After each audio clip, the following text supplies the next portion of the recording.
Ya anuncia del más reciente el local Pag-asa que esperanza o experiencia ulan el ciudad na mga meses que viene. Por eso ta anticipa el barangay de Tugbungan que uno el dila barangay na mga lugar que sale afectaw na forte ulan. Asegun con el barrio Kapitan Jun Graciano, ta anticipa ya sila que cuantos lugar na di ila barangay el sumina agua ulan o baha.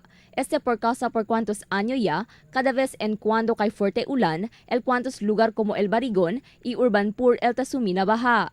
El most affected, el Barigon, el Urbanpur, portion del Purok 6 and Purok 9, amo se tasali afectado. Pero el bien affected, amo el Barigon pati el Urbanpur, donde parte, donde Dakak. Según con Graciano, ta está como un flood-prone area el mayoría del lugar na di ila barangay.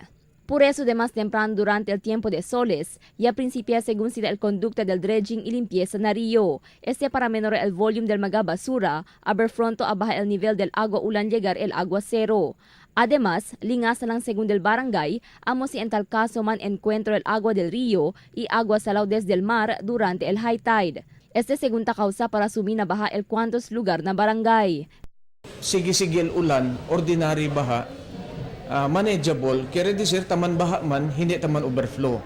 Pero si man baha, man timing junto con el high tide, amo se habla sila un poco alarming. Que maskin pakilaya de grande el río, kay man encuentro el agua dulce pati el salaw, tan overflow. Pero por causa con el dredging, kaya ase, pronto lang abaha el agua. Según con Graciano, en tal caso man baha na cuantos lugar tiene que evacua con cuantos residente para na eskwela elementaria de Tugbungan. Pero maskin el eskwela, hindi según libraw na asunto de baha llegar el fuerte ulan.